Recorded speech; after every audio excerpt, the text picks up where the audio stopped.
Hello warriors, what's up? I hope you all are doing good, है ना? चलो start करें. Today is lecture 6 of the अरे भैया बायोलॉजी. ठीक है, इसमें से फर्स्ट क्लास में अपन ने बायोलॉजी बेसिक किया था और पिछले 5 क्लासेस से अपन सेल कर रहे हैं और होपफुली आज लास्ट क्लास होगी सेल की. ठीक है, अभी मैं देखूंगा सैटरडे संडे अगर टाइम मिलता है तो will do PYQ of cell. Cell की पीवाईक्यू करेंगे पिछले जितने साल के अवेलेबल होंगे, सीडीएस, एनडीए और अपना क्या होता है सीएपीएफ. इनके जितने भी पीवाईक्यूज होंगे ना पिछले वाले पिछले साल के सब अपन करेंगे. ठीक. सैटरडे संडे नहीं हो पाता, डिजाइनिंग में ज़्यादा टाइम लगता है बेसिकली क्वेश्चन है, तो फिर अपन करेंगे अब मंडे को. ठीक है, चालू करते हैं. तो अभी तक हमने काफ़ी कुछ चीज़ें पढ़ चुके हैं हम, है ना? एक बार थोड़ा सा कुछ चीज़ें रिकॉल कर लेते हैं, उसके बाद रिकॉल करने से क्या होता है कि थोड़ा सा माइंड वैसा हो जाता है, जोन में आ जाता है पढ़ने के, है ना? तो आज क्लास 6 है. ठीक है, हम लोग अभी तक सेल पढ़ रहे हैं. ठीक है, ये क्या है? सेल. ठीक, ये क्या चीज़ है? ये भैया cell membrane, plasma membrane, universal membrane, selectively permeable membrane, semi permeable membrane. ठीक है, इसके बीचों बीच क्या है? सॉरी यार, मेरे मुंह से निकल जाता है यार ये. बीचों बीच नहीं, बट इसके अंदर क्या है? न्यूक्लियस. अगर शहर अगर सेल शहर है तो न्यूक्लियस उसका डीएम है.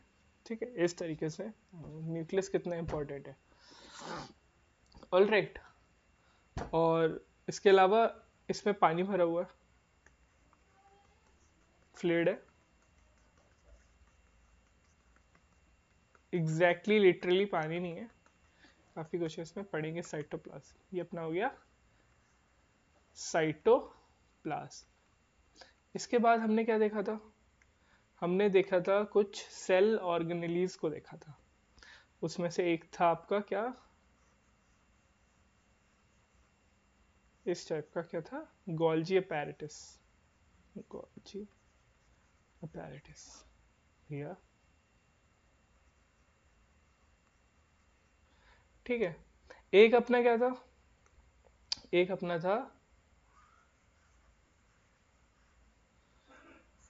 Endoplasmic reticulum. इन भाई साहब के दो बेटे थे, आर और एस. एक प्रोटीन बनाता था, एक लिपिड. ट्रांसपोर्ट का बिजनेस था इनका, और गोल्जी का पैकेजिंग. ये सब याद होगा ना? पिछली क्लासेस देख लो, मजा आएगा भैया. हाँ, स्टार्टिंग की कुछ क्लास आपको लगा होगा कि काफ़ी कुछ पढ़ा दिया, अब जाके आपको सुकून आएगा, क्योंकि ये सारी चीज़ें इतनी बार अपन रिपीट कर चुके हैं इन 5-6 क्लास में कि रट चुकी है. सिर्फ क्लास देख के रिवीजन की भी ज़रूरत नहीं पड़ी होगी, बट रिवीजन करते रहना, that is the key to success. ठीक है, उसके बाद हमने देखा था क्या? वैक्यूल्स. उसके बाद हमने क्या देखा था? वैक्यूल जो 50 to 90% कवर कर सकता है, बैलून लाइक स्ट्रक्चर होता है. क्या है ये? वैक्यूल्स. ऑलराइट. और क्या चीज देखी थी? एक अपन ने देखा था, क्या था? यहाँ कहाँ बना लिया, यहाँ. इसका एग्जैक्टली शेप क्या था? ठीक है, मुझे पता नहीं है. ये हो गया अपना प्लास्टिड्स. ये चीजें हम पढ़ चुके हैं सेल के अंदर. ये बेसिकली सेल है. ठीक है, इसमें हम इतनी चीजें देख चुके हैं. न्यूक्लियस और साइटोप्लाज्म वगैरह एक बार अभी पढ़ लेंगे, है ना? तो इन शॉर्ट हमने एंडो मेम्ब्रेन सिस्टम भी पढ़ लिया. साथ ही साथ एंडो मेम्ब्रेन सिस्टम में मैंने कौन कौन सी चीज बताई थी आपको कल? एंडो मेम्ब्रेन सिस्टम 4 चीजें बताई थी जो कोऑर्डिनेशन के साथ चलती है. इन्होंने अपनी पार्टी फॉर्म की है. उसमें अपना वैक्यूल्स आता है, एंडोप्लाज्मिक रेटिकुलम आता है, गोल्जी अपैरेटस आता है और प्लास्टिड्स आता है. ये चारों मिलके, vacuoles, endoplasmic reticulum, Golgi apparatus और प्लास्टिड मिलके बनाते हैं एंडो मेम्ब्रेन सिस्टम. बढ़िया.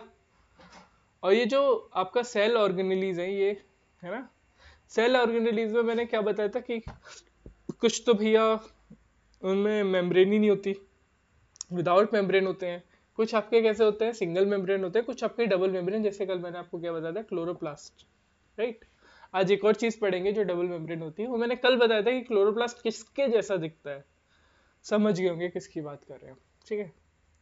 तो हमने देखा कि सेल ऑर्गेनेलीज जो होती है वो अलग अलग आप उसे डिवाइड कर सकते हो according to the membrane, in terms of membrane.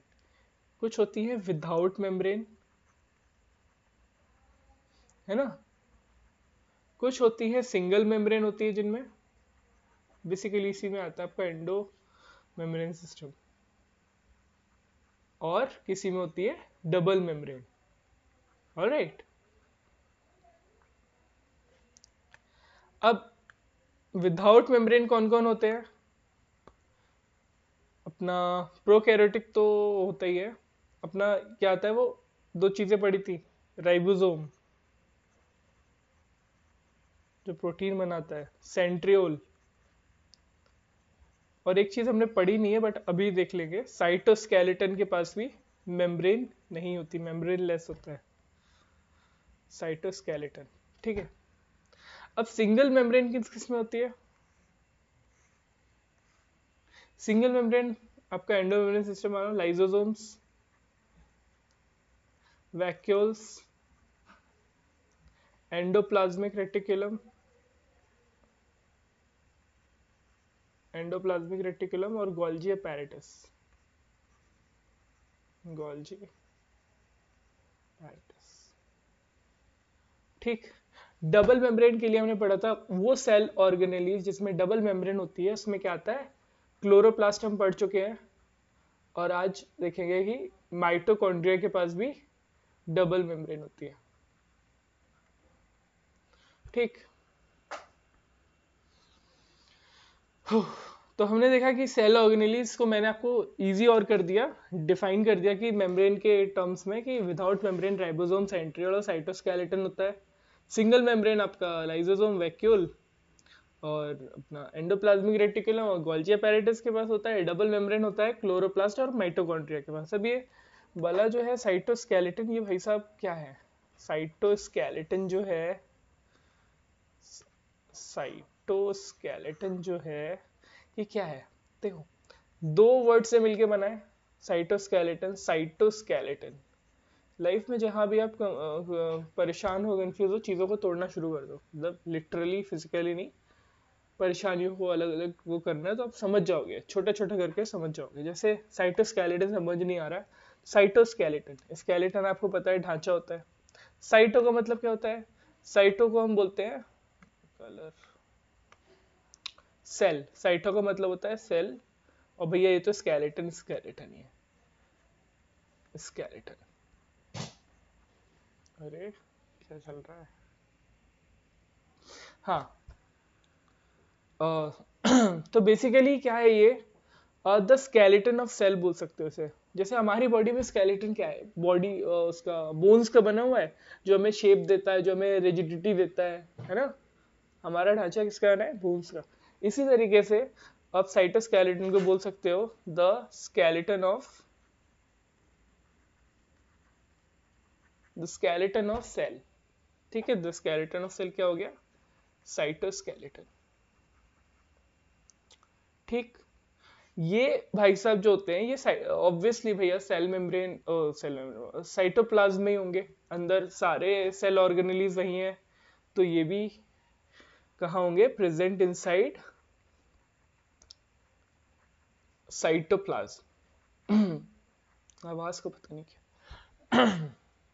ठीक है। काम इनका क्या होता है, इनका काम वही होता है जो हर स्केलेटन का होता है, आ जाता है, इट प्रोवाइड्स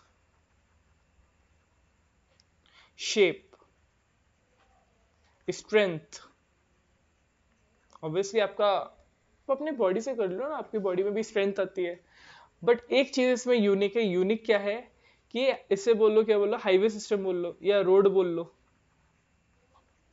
जो साइटोस्केलेटन है, सबसे पहले तो चलो उसने शेप दिया, स्ट्रेंथ दी और हाईवे सिस्टम दिया। हाईवे सिस्टम क्यों? कि आपके जो सेल में जो भी आपका मूवमेंट होता है, यहाँ से यहाँ, यहाँ से यहाँ, जो भी सेल मूवमेंट होता है उसे इजी कौन करता है, उसे फंक्शन कौन इजी करता है उसका, वो होता है साइटोस्केलेटन। ये रोड की तरह काम करता है, स्मूथ करता है आपका मूवमेंट को, है ना। तो इस तरीके से साइटोस्केलेटन तीन चीजों में हेल्प करता है, शेप, स्ट्रेंथ और अपना ये हाईवे सिस्टम है, ठीक है। बिहेव लाइक रोड, आप इमेजिन कर सकते हो उसको, ठीक है। इसकी वजह से ये लिख लो, इसमें movement happens because of this, movement provide करता है बेसिकली। बट मूवमेंट तो वो लोग करते हैं, लेकिन ये बस रोड की तरह काम करता है, ठीक है। हेल्प्स इट मूवमेंट लिख लो, कुछ लिख लो, ठीक, बढ़िया, समझ में आया। चलो, कुछ खास नहीं पढ़ा अभी हमने, बस इतना ही पढ़ा है। अब चलते हैं अपने माइटोकॉन्ड्रिया की तरफ। माइटोकॉन्ड्रिया क्यों होता है, मतलब उसे माइटीकॉन्ड्रिया बोला करो, है ना। नया पेज पे आता है। माइटोकॉन्ड्रिया बचपन से हमने पढ़ा हुआ है। माइटोकॉन्ड्रिया के बारे में क्या पढ़ा हुआ है? Mitochondria is the power house of the cell. ये चीज हमने बचपन से पढ़ी हुई है।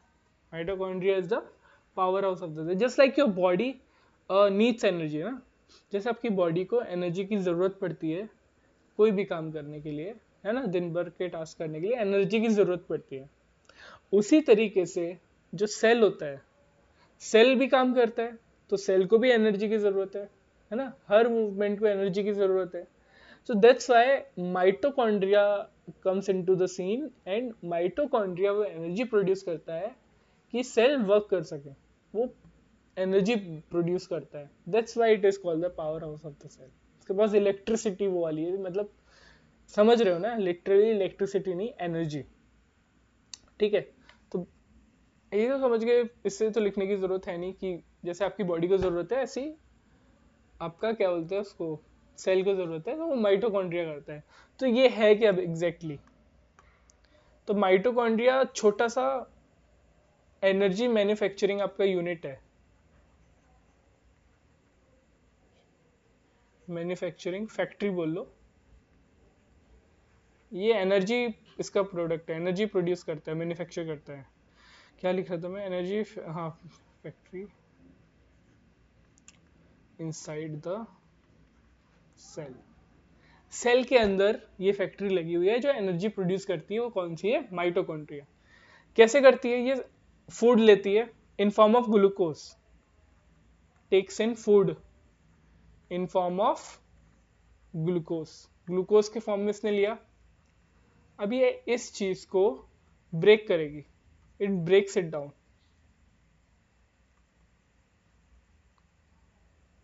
और जब ये तोड़ेगी तो उसमें से रिलीज होगी एनर्जी, ठीक है। और ये एनर्जी इसके बाद स्टोर हो जाएगी इन फॉर्म ऑफ ATP, ठीक। सुनो, माइटोकॉन्ड्रिया क्या बताया मैंने, power house of the cell होता है। जैसे आपकी बॉडी को एनर्जी की जरूरत है, सेल को एनर्जी की जरूरत है फंक्शन करने के लिए। ये फंक्शन करने के लिए माइटोकॉन्ड्रिया सीन में आता है। ये कुछ नहीं है, छोटा सा एनर्जी मैन्युफैक्चरिंग फैक्ट्री है सेल के अंदर। ये क्या करता है? खाना लेता है ग्लूकोज के फॉर्म में, उसे तोड़ता है, उसमें से एनर्जी रिलीज होती है, और उस एनर्जी को ये अपने पास स्टोर कर लेता है in form of ATP. ATP क्या है? ATP is nothing but adenosine triphosphate. Adenosine triphosphate, आपने पहली क्लास में इसके बारे में पढ़ा था ना, एडिनोसिन ट्राइफॉस्फेट। इसमें आपका एनर्जी स्टोर होता है। माइटोकॉन्ड्रिया एटीपी में एनर्जी स्टोर करता है। इसे आप energy currency of the cell भी बोल सकते हो। ATP is energy currency of the cell, या फिर आप इसको वो भी बोल सकते हो बैटरी। जैसा आपका इन्वर्टर में होता है बैटरी, जो बिजली इकट्ठा करता रहता है, जब जरूरत होती है तो प्रोवाइड करता है, चली जाती है लाइट तो उसी के तरीके से ये बैटरी ऑफ सेल या energy currency of the cell ऐसे बोल सकते हो। माइटोकॉन्ड्रिया का मैंने क्या बताया, कुछ नहीं, बस ये मैन्युफैक्चरिंग यूनिट है एनर्जी की। खाना लेता है, तोड़ता है ग्लूकोज के फॉर्म में, ग्लूकोज के फॉर्म में खाना लेता है, उसे तोड़ता है, एनर्जी रिलीज होती है, एनर्जी स्टोर हो जाती है एटीपी के फॉर्म में। एटीपी आपका एनर्जी करेंसी बोल लो, आप बैटरी ऑफ सेल बोल लो, ठीक है। जो आपका माइटोकॉन्ड्रिया है ये डबल मेम्ब्रेन होता है, अभी हमने देखा माइटोकॉन्ड्रिया इज डबल मेम्ब्रेन, दो मेम्ब्रेन होती है इसमें, दो मेम्ब्रेन, एक होती है बाहर, ऑब्वियसली एक बाहर होगी एक अंदर होगी, एक आउटर मेम्ब्रेन होगी एक इनर होगी। जो बाहरी मेम्ब्रेन होती है वो पोरस होती है, पोरस मतलब वो छोटे छोटे छेद होते हैं जो उसमें फंक्शन करने के लिए उसे इजाजत देते हैं, पोरस होती है, मतलब पोर्स होते हैं। क्या चल रहा है भैया, यहीं बम फट रहे हैं क्या? इतने बम तो बॉर्डर पे नहीं फट रहे होंगे। आउटर मेम्ब्रेन, डबल मेम्ब्रेन होती है माइटोकॉन्ड्रिया पे, उसमें आउटर होती है इनर होती है। जो आउटर होती है वो पोरस होती है, जो इनर होती है वो डीपली फोल्डेड होती है। ध्यान रखना, डीपली फोल्डेड क्यों होती है? डीपली फोल्डेड इसलिए होती है कि जब ये डीप फोल्ड हो जाएगी ना, देखो एग्जैक्टली तो मैं ऐसा नहीं होता, बट डीप फोल्ड हो जाएगी तो इसमें जगह बढ़ जाती है, ठीक है, स्पेस बढ़ जाता है, उस वजह से अंदर की मेम्ब्रेन डीपली फोल्ड होती है। अब जगह क्यों बढ़ानी होती है इसे? जगह इसलिए बढ़ानी होती है कि यहीं पे एटीपी स्टोर होता है। एटीपी जो एनर्जी करेंसी है वो यहीं पे एनर्जी स्टोर करता है, एटीपी यहीं पे स्टोर होता है इनर मेम्ब्रेन में। तो माइटोकॉन्ड्रिया की दो मेम्ब्रेन होती है, एक आउटर एक इनर। आउटर पोरस होती है, इनर मेम्ब्रेन को आप वो बोलते हो क्रिस्टी, क्रिस्टे, या पता नहीं जो भी प्रोनाउंस करो, है ना, ये बोलते हो। और ये डीपली फोल्डेड होती है। डीपली फोल्डेड होने का रीजन क्या है? क्योंकि इसमें स्पेस ज्यादा बन जाता है तो एनर्जी ज्यादा स्टोर हो सकती है ना, ज्यादा से ज्यादा एनर्जी स्टोर हो सकती है, that's why it is deeply folded. और माइटोकॉन्ड्रिया के बारे में देखो, जो माइटोकॉन्ड्रिया होता है इसका खुद का, it owns DNA and ribosome, इसका खुद का डीएनए और राइबोसोम होता है, ठीक है। डीएनए और जेनेटिक मटेरियल, राइबोसोम अब क्या होता है, प्रोटीन बनाता है। और यही चीज मैंने आपको कल बताई थी, वहां पे मैंने लाइक माइटोकॉन्ड्रिया लिखा था, लिख रहा हूँ लाइक क्लोरोप्लास्ट, क्योंकि वो भी खाना बना रहा था क्लोरोप्लास्ट, है ना, खाना बनाता था, याद करो, फोटोसिंथेसिस करता था, तो उसका भी खुद का डीएनए राइबोसोम था, इसका भी खुद का डीएनए राइबोसोम है। वो ये power house of the cell होता है, मतलब एनर्जी क्रिएट करते हैं उस चीज को करने के लिए, ठीक है। और जो माइटोकॉन्ड्रिया होता है ये एक्सक्लूसिवली प्रेजेंट, एक्सक्लूसिव मतलब सिर्फ और सिर्फ प्रेजेंट होता है, गेस करो कहाँ होगा? ऑब्वियसली ये यूकैरियोटिक सेल में होगा, eukaryotic cells. It is exclusively present in eukaryotic cells, ठीक है। Mitochondria is exclusively present in eukaryotic cell, ठीक है। और जो माइटोकॉन्ड्रिया डिवाइड होता है, ये मैं सब अभी वो करूंगा, सब समझ, फिशन की प्रोसेस से होता है, रुक जाओ, ये सब समअप करता हूँ, ठीक है। तो हम पढ़ रहे हैं माइटोकॉन्ड्रिया के बारे में। माइटोकॉन्ड्रिया होता है the power house of the cell, ठीक है। ये एक छोटा सा एनर्जी मैन्युफैक्चरिंग टाइप की बॉडी होती है सेल के अंदर, ठीक है। और ये जो होता है ये एनर्जी कैसे प्रोड्यूस करता है? फूड लेता है ग्लूकोज के फॉर्म में, उसे ब्रेक करता है, breaks it down to release energy. Energy जो रिलीज होती है उसे ये स्टोर करता है एटीपी के फॉर्म में, एडिनोसिन ट्राइफॉस्फेट, जो कि energy currency of the cell है, या फिर बैटरी ऑफ द सेल बोल सकते हो। माइटोकॉन्ड्रिया डबल मेम्ब्रेन होता है, इसकी फर्स्ट मतलब आउटर मेम्ब्रेन होती है और एक इनर मेम्ब्रेन होती है. आउटर मेम्ब्रेन पोरस होती है, इनर मेम्ब्रेन डीपली फोल्डेड होती है to create more space to store ATP that is the energy.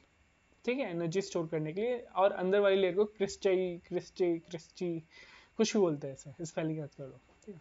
Mitochondria का खुद का डीएनए है, खुद का राइबोसोम है जैसे क्लोरोप्लास्ट में था. और माइटोकॉन्ड्रिया सिर्फ और सिर्फ यूकैरियोटिक सेल में प्रेजेंट होता है और ये डिवाइड होता है फिशन से. फिशन और फ्यूजन दो प्रोसेस होती है. अब ये आगे क्लास में पढ़ेंगे, बस इसमें ये याद रख लो. जो माइटोकॉन्ड्रिया डिवाइड होता है वो फिशन से होता है. अभी सिर्फ इतना है, ज्यादा आगे जाने की जरूरत हमें नहीं है. ठीक है, तो अपन ने क्या पढ़ लिया, माइटोकॉन्ड्रिया भी पढ़ लिया. अब कुछ सेल में आपकी माइक्रो बॉडीज होती है. माइटोकॉन्ड्रिया, एक सेकेंड. हाँ, आपके सेल में कुछ माइक्रो बॉडीज होती है. अब ये तो मतलब ठीक है, इतना कुछ वो नहीं है, बस आप इसे समझ लो. इतना इसे समझने भी की भी इतनी जरूरत नहीं है. मतलब कोई भी अपार्ट फ्रॉम चीजें जो मैं बता चुका हूँ, गोल्जी, वैक्यूल प्लास्टिड और माइटोकॉन्ड्रिया, ये राइबोसोम वगैरह, जो भी चीज मैं बता चुका हूँ, उसके अलावा कुछ भी होता है. कोई भी vesicle, basically any membrane bound vesicle, इसे वेसाइकल लिख लो, एनी मेम्ब्रेन बाउंड वेसाइकल. कोई भी वेसाइकल जो जिसमें मेम्ब्रेन हो, मिनट वेसाइकल कर लो. इसे कोई रटने की जरूरत नहीं है, बस याद आपको पता होना चाहिए. इतना पढ़ ही लिया तो माइक्रो बॉडीज भी पढ़ लो ना. कोई भी मेम्ब्रेन बाउंड मिनट वेसाइकल, ठीक, और उनके पास खुद एंजाइम्स हो. ठीक है, और जो प्लांट्स और एनिमल सेल दोनों में प्रेजेंट हो, उन्हें माइक्रो बॉडीज बोलते हैं. Both plant and animal cell. तो माइक्रो बॉडीज क्या है? माइक्रो बॉडीज बस वो है कोई भी मेम्ब्रेन बाउंड वेसिकल हो जिसके पास एंजाइम है खुद का, और वो जो माइक्रो बॉडीज होता है ये प्लांट्स और एनिमल सेल दोनों में ही होता है. ऑलराइट, जस्ट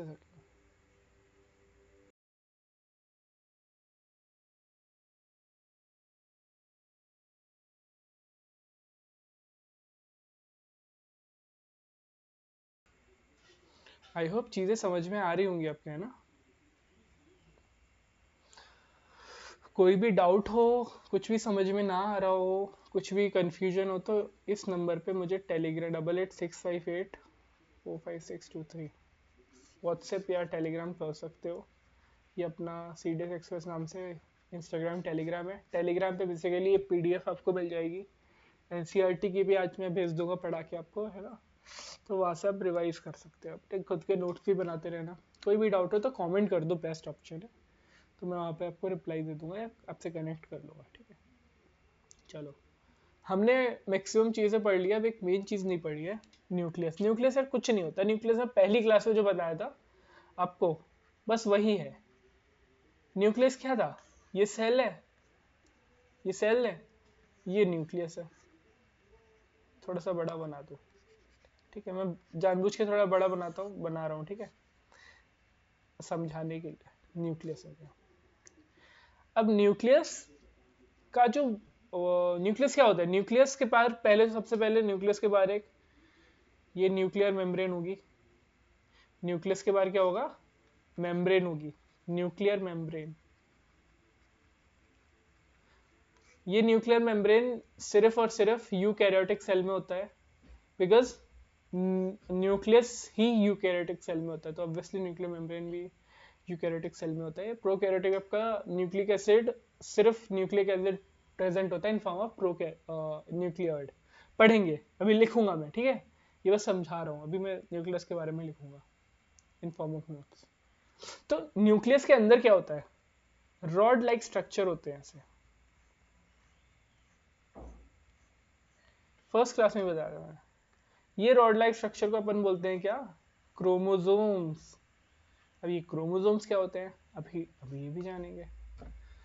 अब इस क्रोमोसोम्स में ये थ्रेड लाइक स्ट्रक्चर्स होते हैं. यही जीन्स कैरी करते हैं, जो आप बोलते हैं ये जेनेटिक डिफेक्ट है मेरा, जीन्स में ही था मेरा ये फलाना ढिकाना। तो ये जो होता है ये होता है डीएनए, ठीक है। न्यूक्लियस डीएनए कैरी करता है, इतना आप समझ सकते हो। न्यूक्लियस के बाहर एक न्यूक्लियर मेम्ब्रेन होती है, उसमें क्रोमोसोम्स होता है जो रॉड लाइक स्ट्रक्चर होता है, और ये अपना डीएनए कैरी करता है, जेनेटिक मटेरियल, ठीक है। अब इसके नोट्स टाइप में लिखना चाहो तो लिख लो। न्यूक्लियस सबसे पहले कंटेन करता है क्या, क्रोमोसोम्स, कंटेन्स क्रोमोसोम्स। और जो क्रोमोसोम आपका बनता है ना, chromosome is made up of, अभी पढ़ेंगे वैसे, डीएनए और प्रोटीन से मिलके क्रोमोसोम बनता है। और जो जीन्स आपके जेनेटिक मटेरियल ट्रांसफर होता है इधर से उधर, वो भी प्रोटीन के फॉर्म में होते हैं, ठीक है।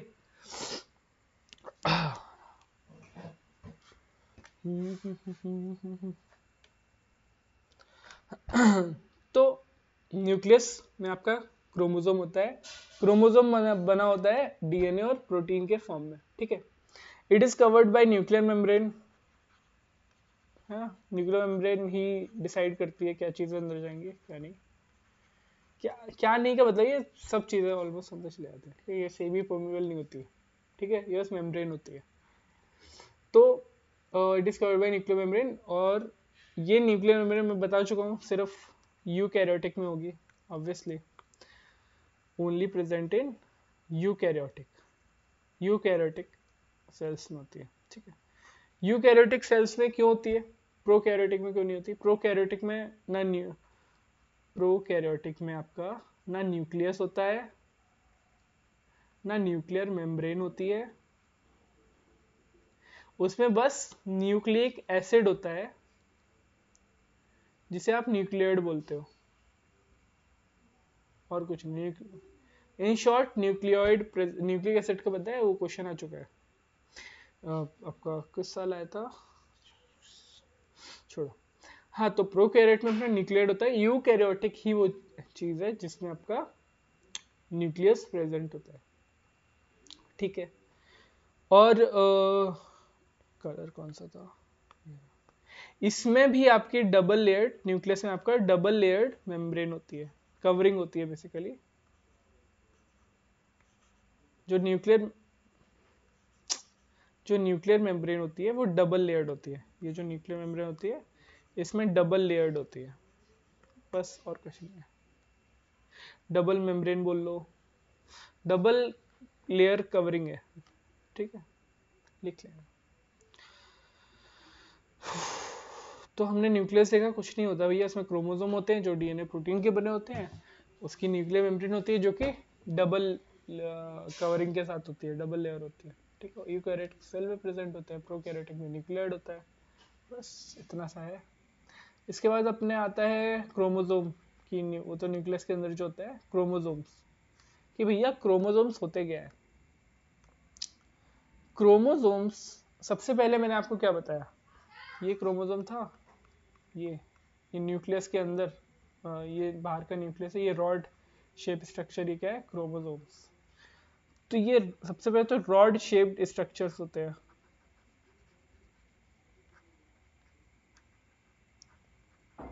और ये जो भी स्ट्रक्चर है ये तभी विजिबल होता है जब सेल डिवीजन हो, visible only when the cell is divided.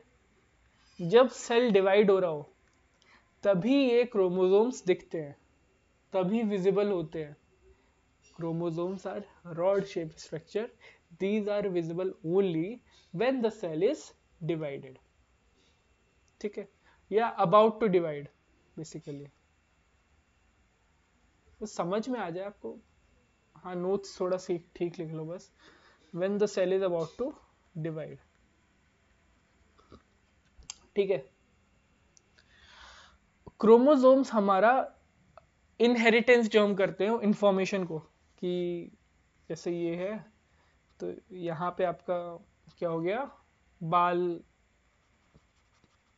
काले होंगे, आंखें आपकी यहाँ पे आ गई ब्राउन, ये प्रोटीन के फॉर्म में आगे जाता है, ठीक है।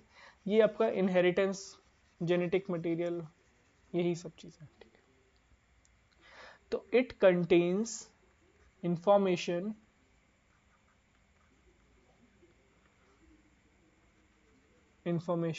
For inheritance of features from parents to next generation। Chromosome के अंदर ही ये इंफॉर्मेशन स्टोर होती है इनहेरिटेंस की, जो पेरेंट्स से आगे जाती है। क्रोमोसोम कहाँ स्टोर होता है? न्यूक्लियस में। इसलिए मैंने बोला था nucleus is the DM of the city if the city is called cell. ठीक, बढ़िया। और ये इंफॉर्मेशन स्टोर होती है इन फॉर्म ऑफ डीएनए। याद रखना, डीएनए की फुल फॉर्म मालूम है? चलो लिख लो, डीऑक्सीराइबो, स्पेलिंग याद रखना, न्यूक्लिक सॉरी एसिड। ठीक है, क्रोमोसोम हम देख रहे हैं। Chromosome is nothing but rod shaped structure that is visible only when the cell is about to divide. It contains information for inheritance of features from parents to next generation. जो भी inheritance की information ये store करता है in form of DNA. ठीक है, एक चीज मैं बता चुका था आपको, क्रोमोसोम इज कंपोज्ड ऑफ, ये ऊपर बता चुका है, डीएनए और प्रोटीन से बनके नीचे लिख लेना, क्योंकि मैं अभी हाँ, इस जो डीएनए की फंक्शनल यूनिट है, इस डीएनए की जो फंक्शनल यूनिट है, फंक्शनल यूनिट ऑफ डीएनए, इसी को हम बोलते हैं जीन्स। जो फंक्शनल यूनिट होती है, जीन्स जो हमारे ट्रांसफर होते हैं बेसिकली, क्रोमोसोम के अंदर डीएनए के फंक्शनल यूनिट जीन्स। इस ये याद रखना, क्रोमोसोम्स डीएनए स्टोर करता है और डीएनए की फंक्शनल यूनिट होती है जीन्स। ये ऑर्डर याद रखना। और क्रोमोसोम कहाँ होता है? न्यूक्लियस में। न्यूक्लियस का होता है आपका सेल मेम्ब्रेन के अंदर, मतलब सेल में। ये याद रखना, ठीक है। मजा आ रहा है कि नहीं? आई होप आ रहा हो। हाँ, ये लिख लो यार, ये मैं अलग से क्या ही लिखवाऊँ, composed of DNA and protein, क्योंकि हाई चांसेस होते हैं ऐसे क्वेश्चंस के आने के, तो जितनी बार लिखोगे उतना ही ज़्यादा जल्दी याद होगा। ठीक है। तो हमने ये देखा कि आपका क्रोमोसोम रॉड शेप स्ट्रक्चर होता है। ये तभी विजिबल होता है जब सेल डिवाइड होने वाला हो। अच्छा, जब सेल डिवाइड नहीं हो रहा है तो ये कैसे स्टोर होता है? इन a cell when it is not dividing, in a cell when it is not dividing, तो एक क्रोमेटिन मटेरियल होता है, not dividing, this DNA is present, बस कुछ नहीं, इस पार्ट ऑफ, अबे यार आई नो आपको थोड़ा सा नया नया लग रहा होगा, जब 2-3 बार पढ़ लोगे ना आपको हलवा लगेगा, ये कुछ नहीं है। क्रोमोसोम, मैं फिर से रिपीट कर दे रहा हूँ, chromosomes are nothing but rod shaped structure. These are visible only when the cell is about to divide. Alright. It contains information of inheritance of features from parents to next generation in form of DNA. DNA क्या है?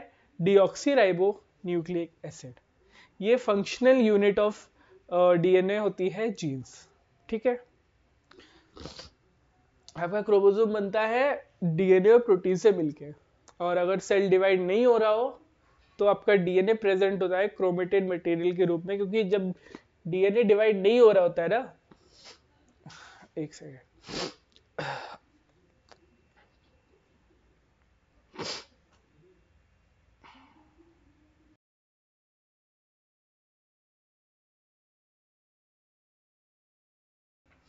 जब DNA divide नहीं हो रहा होता है ना, तो डीएनए बोल रहा हूँ सॉरी जब सेल डिवाइड नहीं हो रहा होता है ना, तो ये आपका क्रोमोसोम विजिबल नहीं होता है, उसकी जगह होता है क्रोमेटिन मटेरियल। ठीक है, तो DNA is present as chromatin material. बढ़िया, आई होप समझ आया होगा। और कुछ बचा सेल में? हाँ, साइटोप्लाज्म बचा है अभी। जो फ्लूइड फ्लूइड अपन करते रहते हैं, साइटोप्लाज्म।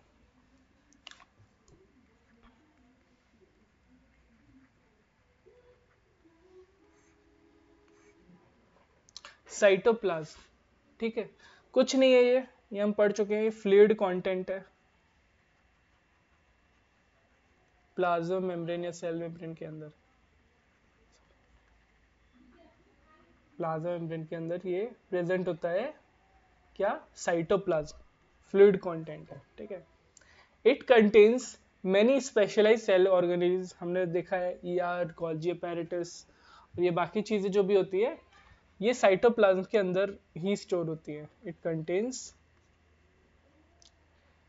मैनी, ये आपकी एनसीईआरटी की लाइन है, स्पेशलाइज्ड। अभी मैं पढ़ाऊंगा, सब समझ आ जाएगा। ठीक है, और जो ये ऑर्गेनेलीज है, ऑर्गेनेलीज, रुक जाओ ये देख लो, ये ऑर्गेनेलीज में मैंने क्या बताया था कि इसमें मेम्ब्रेन होती है। These are enclosed by membranes, membranes होती है। हाँ, अगर आपका प्रोकैरियोटिक है, प्रोकैरियोटिक है अगर, तो इसमें भैया कुछ नहीं होता, ना मेम्ब्रेन, ना न्यूक्लियस, ना न्यूक्लियर मेम्ब्रेन, ना आपका मेम्ब्रेन, क्या बोलते हैं, मेम्ब्रेन बाउंड ऑर्गेनेलीज भी नहीं होती है ना। ये मैं इतनी बार बता चुका हूँ कि भैया याद तो ऐसे ही हो गया होगा, है ना। और यू कैरोटिक में मैंने बताया था, यू कैरोटिक में क्या, कि इसमें मेम्ब्रेन बाउंड ऑर्गेनेलीज भी होती है, नॉन मेम्ब्रेन बाउंड ऑर्गेनेलीज भी होती है। नॉन मेम्ब्रेन बाउंड कुछ ही थे, उसमें से एक मैंने बताया था राइबोसोम, एक सेंट्रियोल। राइबोसोम प्रोटीन बनाता है, सेंट्रियोल सेल डिवीजन करता है, सिर्फ animals, not in plants, mammals, animals में। ठीक है, प्लांट्स वगैरह में नहीं करता। ठीक, साइटोप्लाज्म में बस इतना ही भैया, फ्लूइड कंटेंट इसके अंदर, सेल ऑर्गेनेलीज होती हैं जो मेम्ब्रेन से घिरी होती है, यूकैरियोटिक प्रोकैरियोटिक, देख लिया। बढ़िया। आपका जो वायरस होता है ना, वायरस के बारे में फर्स्ट क्लास में भी हमने पढ़ा था वायरस। आपका जो वायरस होता है, इसमें भी मेम्ब्रेन नहीं होती है, इट लैक्स मेम्ब्रेन। इसी वजह से हमें इसके बारे में कुछ नहीं पता होता। It is non living until it enters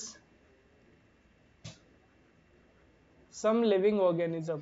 जब तक ये किसी लिविंग ऑर्गेनिज्म में घुसता नहीं है, तब तक ये नॉन लिविंग होता है। इसीलिए वायरस के खिलाफ कोई दवा नहीं बना सकता। वैक्सीन होती है इम्यूनिटी के लिए, कोई दवा नहीं होती, बिकॉज इसके बारे में कोई पता ही नहीं है ना। और अंदर जाते ही भाई सब मल्टीप्लाई होने लगते हैं बढ़िया से, तभी तो अब तुरंत आपका ये सब हो जाता है, डेंगू वगैरह वायरस की वजह से, है ना।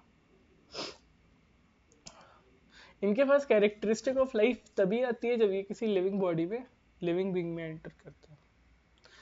That's it. अच्छा, एक वो रह गया आपका, डिफ्यूजन और ऑस्मोसिस में पढ़ाया था ना, उसमें एक चीज रह गई थी, वो मैंने जानबूझ के छोड़ी थी कि, इसलिए छोड़ी थी कि उस एक बार में जब पढ़ते हो ना, तो आई नो उतना समझ में नहीं आ पाता।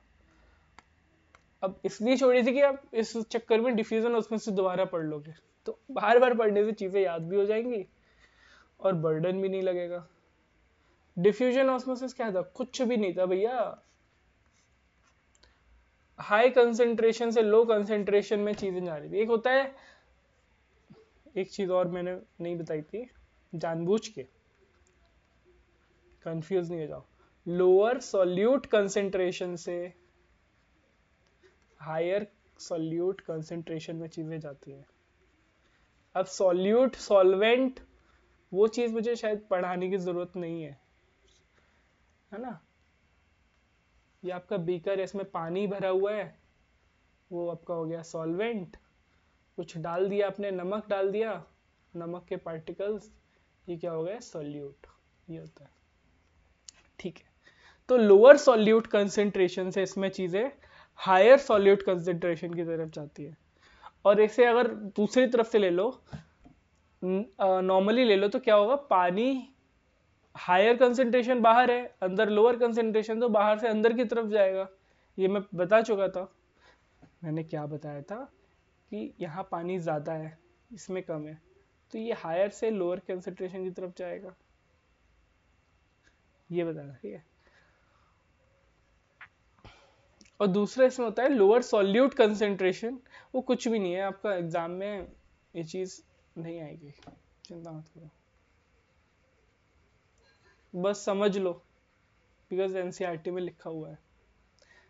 जो याद करने वाली चीज़ें वो मैंने अच्छे से समझा दी है, उसमें आपको कोई दिक्कत नहीं होगी। ये बेसिकली डिफ्यूजन आपका गैसेस वगैरह में होता है, हर चीज़ में ही हो जाएगा, गैसेस में, लिक्विड में, सब में हो जाएगा। और जो स्पेसिफिकली वाटर में होता है, मतलब डिफ्यूजन जो वाटर में होगा,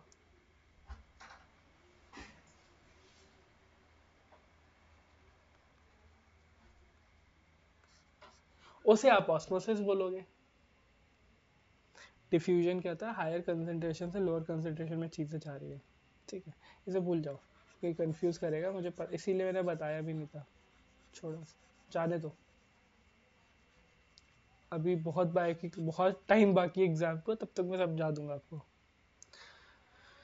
तो फिर डिफ्यूजन होता है वो हायर कंसंट्रेशन से लोअर कंसंट्रेशन में चीज़ें जाती है, बेसिकली गैसेस। मैंने आपको स्प्रे का एग्जांपल दिया था, अगर आप डालो डीओ तो पूरे रूम में खुशबू हो जाती है, बिकॉज वो ट्रांसफर ऑफ गैसेस होता है।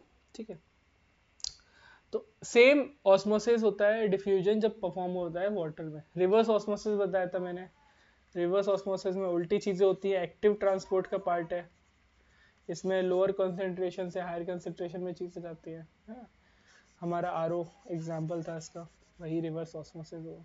ठीक है, जो ऑस्मोसिस के बारे में हम एक चीज़ देख लें कि ऑस्मोसिस होते हैं 3 तरीके के। पहला हाइपोटोनिक सॉल्यूशन, दूसरा हाइपरटोनिक सॉल्यूशन,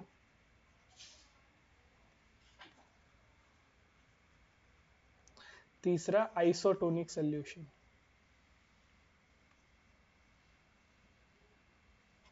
ठीक है, अभी एग्जाम्पल ले लो, यहां से लेना। ठीक है, अब बाहर ज्यादा पानी है, आपने इसमें रेजिन डाल दिया, मतलब अंगूर सूखा हुआ, तो ये बाहर हाई कंसेंट्रेशन है, तो ये क्या होगा, अंदर जाएगा। तो कुछ टाइम बाद क्या होगा, ये सेल इतना फूल जाएगा।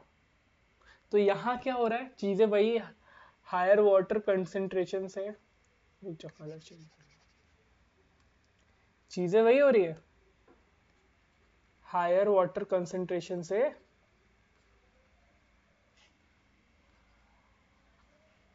अरे यार,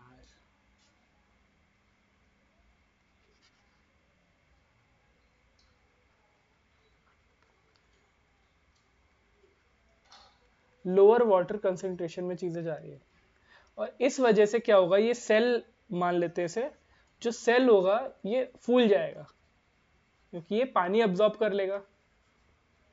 देखो इसका मैकेनिज्म कैसे होता है, देखो ये आपका, दे दे एक सेकंड, ये आपका सेल है, ठीक है,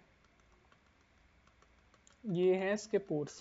ठीक है, तो क्या होगा, ये आपका बर्तन है, इसमें पानी है, इसमें आपने सेल डाल के रखा है, तो अब इसके अंदर रेगुलर पानी जा रहा है, जो आगे पोर्स है वो पीछे भी पोर्स है, और पीछे से ये पानी निकल रहा है। अब इसमें इतना ज्यादा पानी जा रहा है, उतना पानी ये निकाल नहीं रहा है, मतलब बाहर की पानी की मात्रा इतनी ज्यादा है, इसका अंदर जाने का फ्लो इतना ज्यादा है कि पानी निकाल नहीं पा रहा ज्यादा, इस वजह से ये सेल स्वेल हो जाएगा। तो बस इतना याद रखना है, सिर्फ इतना आएगा एग्जाम में। हाइपोटोनिक सोल्यूशन क्या होता है, जिसमें जो सेल होता है वो फूल जाता है, बस इतना सा है। ठीक है। हाइपरटोनिक में क्या होता है, ये मान लो ये है,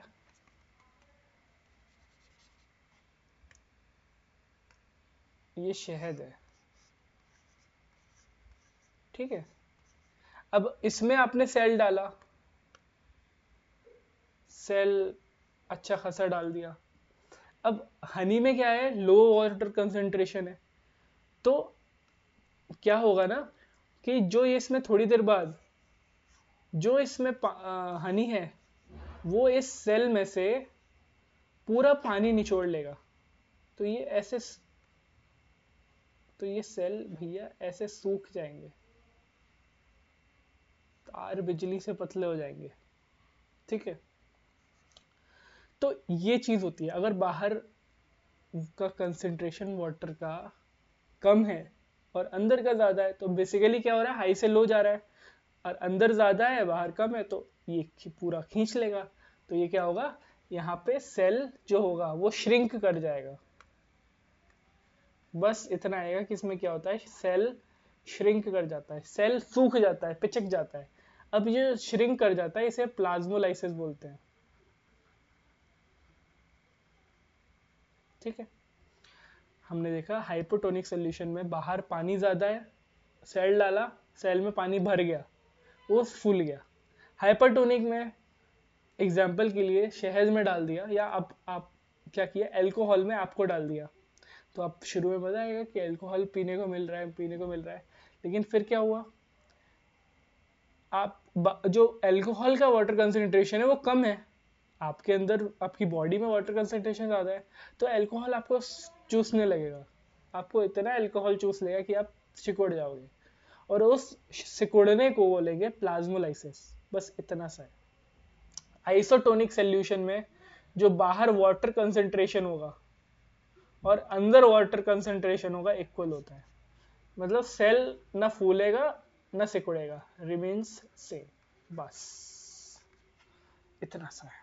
कोई मूवमेंट इसमें नहीं होगा, मूवमेंट मतलब फूलना और ये सिकुड़ना ये सब नहीं होगा। मूवमेंट तो होता है पानी का, जितना आएगा सेल के अंदर उतना ये निकाल देगा, बताया सेल में ही होता है, जितना पानी आएगा उतना निकाल देगा, बिकॉज दोनों में सेल की मात्रा सेम है, ठीक है।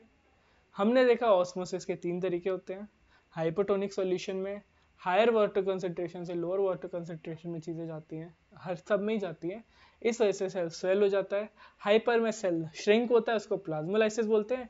आइसोटोनिक सॉल्यूशन में सेल सेम रहता है, जैसा है वैसा रहता है, बिकॉज दोनों जगह पानी की मात्रा सेम है, तो उससे बोलेंगे हम आइसोटोनिक सॉल्यूशन। ऑलराइट, तो अभी हमारा एक लास्ट टॉपिक बचता है, बस वो फटाफट देख लेते हैं, यहाँ लिखते हैं सेल डिवीजन, ठीक। बस सेल डिवीजन कुछ नहीं है, एक प्रोसेस है, process by which new cells are form. एक सेल से 2 सेल बन जाएंगी। एक आपने चीज पढ़ी है वर्चाओ जी ने जो बताई थी, cell arises from pre existing cell, तो वो सेल डिवीजन से ही होता है नए सेल का बर्थ। सेल डिवाइड होती है, फिर वो दो जगह डिवाइड हो जाएगी, वो माइटोसिस और मियोसिस होता है, वो देखते हैं, ठीक है। जो आपका सेल डिवीजन होता है वो उस प्रोसेस की वजह से नई सेल बनती हैं। अब ये सेल डिवीजन 2 तरीके का होता है, 2 टाइप्स ऑफ सेल डिवीजन। एक होता है माइटोसिस, एक होता है मियोसिस, ठीक है। एक होता है माइटोसिस, एक होता है मियोसिस। सेल डिवीजन से सेल नहीं बनती है। सेल डिवीजन 2 प्रकार का होता है, माइटोसिस और मियोसिस, ठीक है। माइटोसिस में जो चीजें होती है ना, सेल डिवीजन होता है वो सोमैटिक सेल, मतलब रुको, मतलब मैं बताऊंगा, बस एक सेकंड रुको। इसमें रिप्रोडक्टिव सेल्स ऐसे याद कर लो। सोमैटिक सेल हर वो सेल है, सोमेटिक सेल हर वो सेल है जो रिप्रोडक्शन के अलावा काम कर रही है। सोमेटिक सेल बेसिकली आपका क्या करता है, सारी सेल को मान लो एक्सेप्ट रिप्रोडक्टिव सेल। ठीक है, ऐसे आगे समझ। माइटोसिस में सेल्स वो सेल होती है जो सारी सेल, एवरी सेल एक्सेप्ट आपका रिप्रोडक्टिव सेल। ठीक है, सोमेटिक सेल बेसिकली बोलते हैं। और मियोसिस में जो चीज होती है उसमें सेक्सुअल रिप्रोडक्शन होता है। ठीक है, सेक्सुअल रिप्रोडक्शन से वो सेल डिवीजन होता है। और माइटोसिस में बाकी सब की तरीके से होता है, क्योंकि मियोसिस में आपका नया सेल का बर्थ हो रहा है, क्या बोलते हैं उसको, रिप्रोडक्शन हो रहा है, बेसिकली वही चीज होती है। ठीक है, तो जो आपका ये सोमेटिक सेल में होता है, ये इसका पर्पस क्या है? इसका पर्पस इज नथिंग बट आपका सेल का ग्रोथ करना, सेल्स को रिपेयर करना, या खराब हुए सेल को रिप्लेसमेंट देना, रिप्लेस करना। ये तीन काम होते हैं, पर्पस होते हैं माइटोसिस के। मियोसिस का बर्थ। ठीक, तो हमने देखा सेल डिवीजन दो प्रकार का होता है, माइटोसिस और मियोसिस। माइटोसिस सोमेटिक सेल का होता है और meiosis reproductive cell, sexual reproduction के दौरान मियोसिस परफॉर्म किया जाता है। ठीक है, जो माइटोसिस होता है इसमें सारी सेल आ गई रिप्रोडक्शन के अलावा। इसका पर्पस है ग्रोथ, रिपेयर और रिप्लेसमेंट। वही मियोसिस का है कि अपना सेक्सुअल रिप्रोडक्शन के टाइम जो होता है। अब एक चीज इसमें ध्यान रखना, क्या, जो आपका माइटोसिस होता है,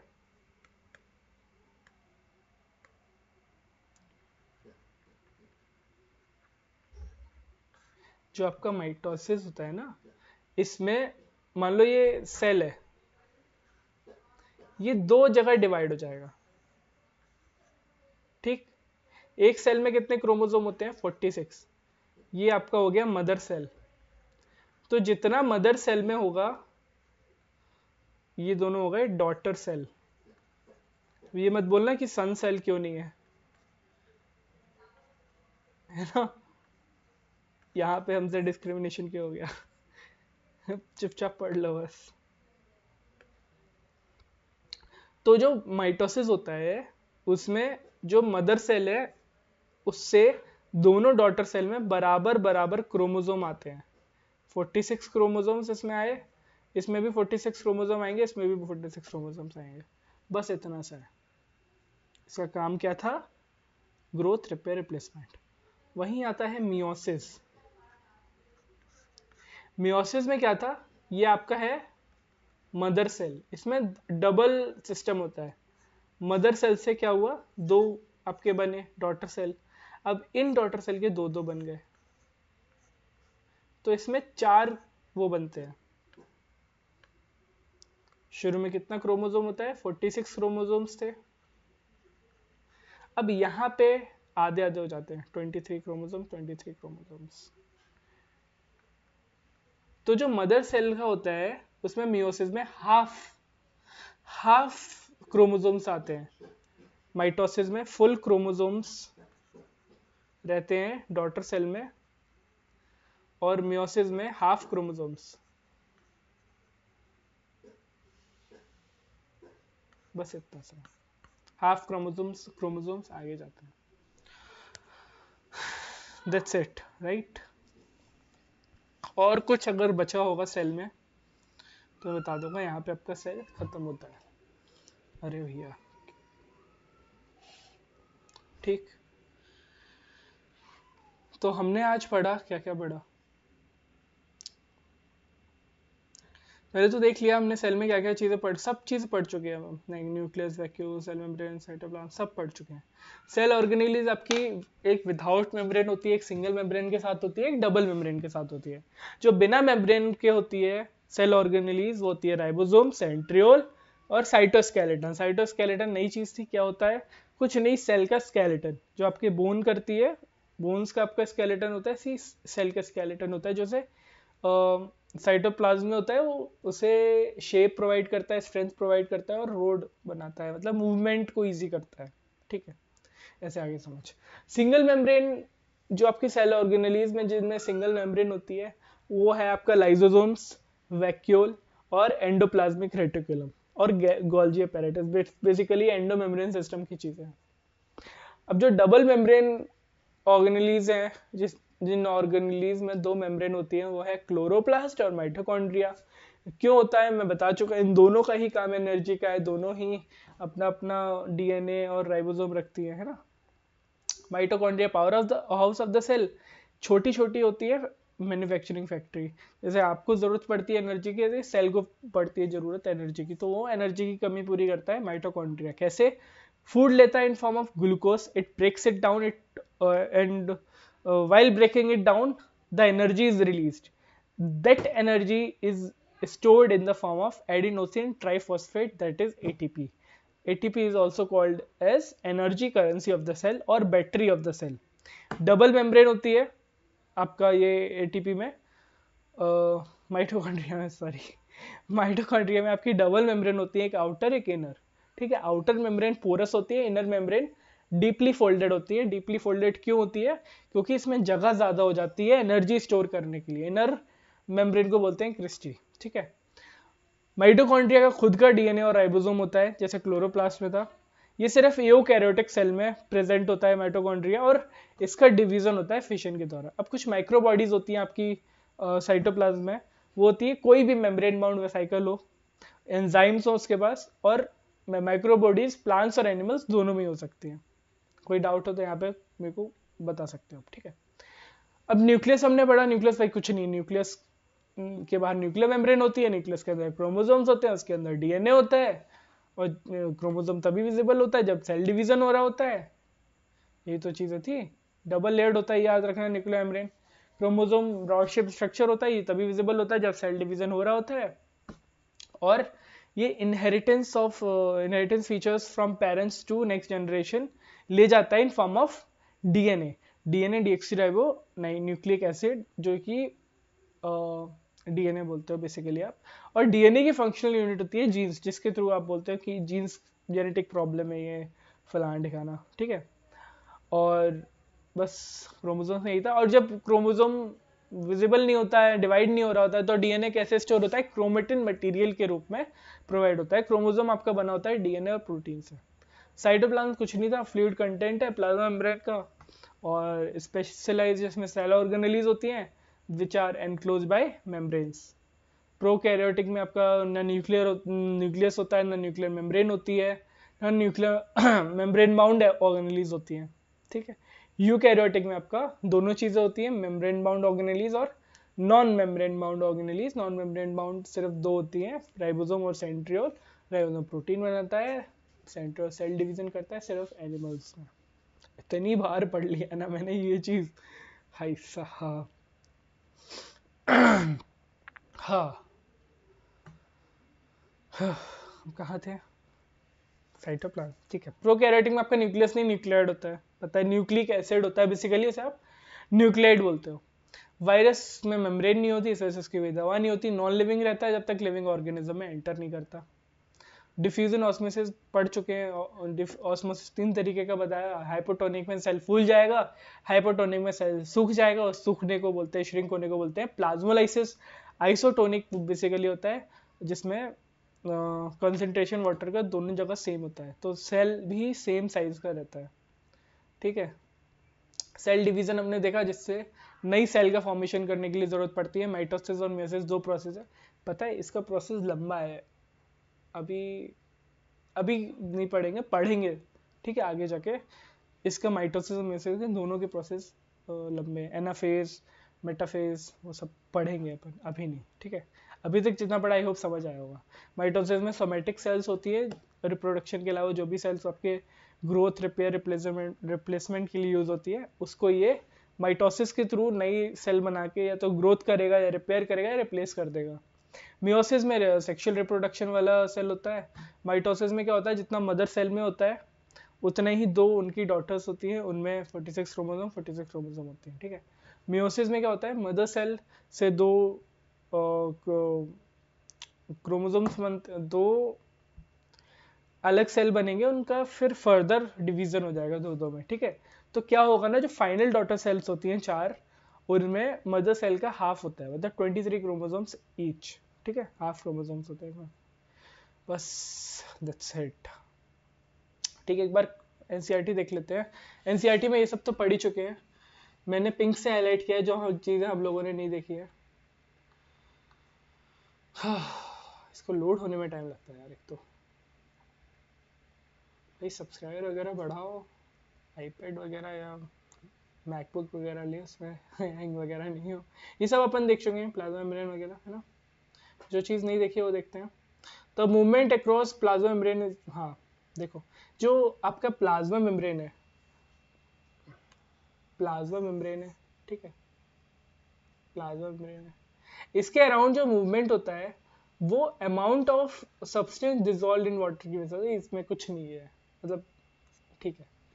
osmosis is the net diffusion of water across a selectively permeable membrane, पढ़ा चुका हूँ कि इसमें मेम्ब्रेन की जरूरत होती है, किसमें मेम्ब्रेन की जरूरत नहीं होती है, ये सब बताया है। हायर सॉल्यूशन स्ट्रेंथ सब बताया। ये आपका आ गया hypotonic solution, cell will gain water, है ना, बाहर हायर वाटर का कंसंट्रेशन है सेल से। तो देखो ये मैंने बताया था ना, ज्यादा पानी अंदर आएगा जितना पानी वो सेल निकालेगा उससे ज्यादा, तो सेल फूल जाएगा। अब देखो जो है क्या, आइसोटोनिक, आइसोटोनिक में सेम रहता है, ये पढ़ लेना, मैं भेज दूंगा, सेम चीज़ है जो मैंने पढ़ाई है। कोई मूवमेंट ऑफ वाटर नहीं होता, बिकॉज जितना पानी आता है उतना ही अमाउंट का पानी बाहर जाता है, तो सेम साइज का रहता है। तीसरा आता है हाइपरटोनिक सॉल्यूशन, हाइपर में सेल श्रिंक कर जाता है, जिसे हम प्लाज्मोलाइसिस बोलते हैं। क्यों? क्योंकि वाटर लोअर कंसेंट्रेशन होता है वाटर का सेल से, तो क्या होता है, वाटर सेल से खींच लेता है, दैट्स व्हाई इट श्रिंक्स, ठीक है, cell will shrink. Osmosis is a special case of diffusion, हाँ, जो आपका सेलेक्टिवली परमेबल मेम्ब्रेन के थ्रू होता है पानी में। यूनिसेल्युलर फ्रेश वाटर ऑर्गेनिजम्स, जो पानी में ऑर्गेनिजम्स रहते हैं, और जो रूट्स आपका पानी एब्जॉर्ब करता है, ये ऑस्मोसिस के एग्जांपल्स आप देख सकते हो, ठीक है। Plasma membrane is flexible and is made up of organic molecules, lipid बता चुका हूँ, इसके अलावा भी बता चुका हूँ, कोलेस्ट्रॉल और कार्बोहाइड्रेट्स भी होते हैं इसमें, क्या 52% है, क्या 48% है, ये भी बता चुका हूँ। प्लाज्मा मेम्ब्रेन सिर्फ इलेक्ट्रॉन माइक्रोस्कोप से देख सकते हो, ये बता चुका हूँ।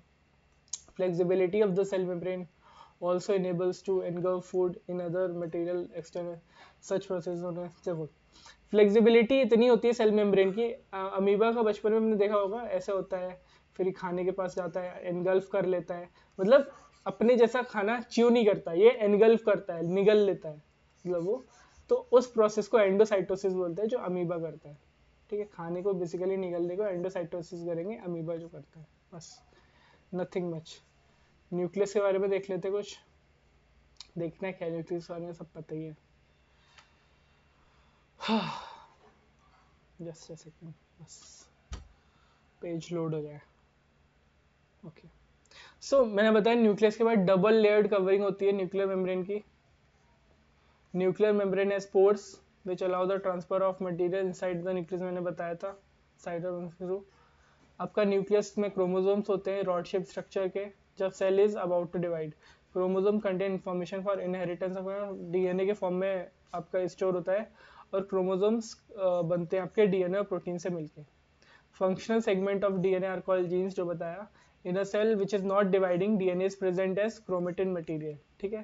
Chromatin material is visible as entangled mass of thread in like structure, वो उलझा हुआ रहता है जब क्रोमेटिन मटेरियल होता है, जब सेल डिवाइड नहीं हो रहा है तो क्रोमेटिन मटेरियल उलझा हुआ रहेगा, और जैसे ही सेल डिवाइड होगा ये ऑर्गेनाइज हो जाएगा, ये रेडी हो जाएगा, ये ओके तैयार हो, वैसे बेड में पड़ा हुआ उल्टा सीधा कि अच्छा जाना है घूमने, मस्त तैयार हो गए, क्रोमोसोम बन जाएगा तो क्रोमेटिन मटेरियल से, ठीक है। बैक्टीरिया आपका जो होता है उसका न्यूक्लियर रीजन, बैक्टीरिया क्या होता है, प्रोकैरियोटिक होता है, बता चुके हैं। तो ये न्यूक्लियर रीजन उसका पुअरली डिफाइंड होगा, क्योंकि न्यूक्लियर मेम्ब्रेन ही नहीं होती इसमें, दैट्स वाई इसमें न्यूक्लिक एसिड होता है जो न्यूक्लियड होता है, ये प्रोकैरियोटिक बता चुका हूँ मैं आपको। साइटोप्लाज्म कुछ नहीं, बस fluid content inside the plasma membrane, it also contain many specialized cell organelle, each of these organelles performs specific function of the for the cell. ER वगैरह देख चुके थे, गोल्जी बॉडीज वगैरह सब देख चुके थे। पेज लोड होने में टाइम क्यों लगता है? इंटरनेट का एरर तो है नहीं, बस पेज डाउनलोडेड है। तक पानी पी लेता हूँ मैं।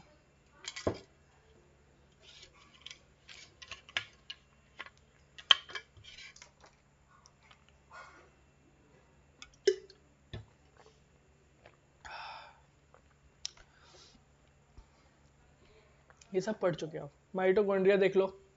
Mitochondria is the power house of the cell. दो मेम्ब्रेन होती हैं, outer porous, inner deeply folded, because folded inner surface area बढ़ा देता है एनर्जी स्टोरेज के लिए। The energy required for various chemical activities. एक सेकेंड,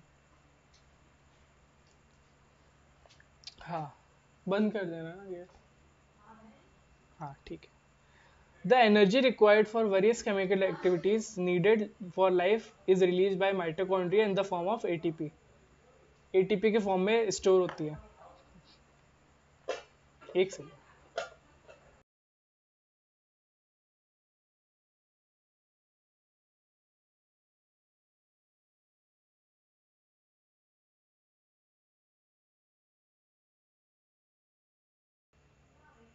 हाँ जी, तो माइटोकॉन्ड्रिया के बारे में देख रहे थे। Power house of the cell होता है, दो मेम्ब्रेन कवरिंग होती है न्यूक्लियर मेम्ब्रेन की बेसिकली। न्यूक्लियर मेम्ब्रेन कहाँ से आ गया क्या? Sorry, focus. Mitochondria two membrane covering, ठीक है। पोरस होता है, outer membrane, inner membrane deeply folded होता है, तो एटीपी ज्यादा अमाउंट में स्टोर हो सके इस वजह से पढ़ लेना, ठीक है। Energy currency of the cell बोलते हैं। इसका खुद का डीएनए और राइबोसोम होता है। Mitochondria are able to make their own protein. Plastid सिर्फ प्लांट सेल में होगा। There are two types of plastid, chromoplast और leucoplast. Chromoplast containing pigment chlorophyll. ये प्लास्टेड तो कल ही पढ़ा था। क्लोरोप्लास्ट, देखो ये चीज नहीं होगी। Chloroplast also contain various yellow और ऑरेंज पिगमेंट भी क्लोरोप्लास्ट कंटेन करता है, बिकॉज एक सेकेंड, बस एक बार रेट कर लेना, कोई खास नहीं है इसमें। Leucoplast are primary starch oil, ये सब पढ़ चुके हो आप, ठीक है। एक बार देख लेना। 50 से 90% वॉल्यूम होता है आपका वैक्यूल्स में, सेल के वॉल्यूम के कंपैरिजन में, है ना। सेल सेप बताया था कैसे करके बनता है, इसका रिजिडिटी प्रोवाइड कैसे करता है, टर्गर प्रोसेस, है ना, उसका जो कैसे होता है पानी खींचने से। सेल डिवीजन पढ़ लिया। New cell made by cell division. There are two types of cell division, mitosis और meiosis. Most of the cells for growth mitosis in this process, each cell called mother cell. देखो ये mitosis है, दो cell में divide हुआ, 46 chromosome, ये दो का बाद फर्दर दो में डिवाइड हो गया, ये अपना डॉटर सेल बन गया। आइडेंटिकल डॉटर सेल होता है माइटोसिस में, वहीं हाफ द नंबर होता है मियोसिस में, ठीक है।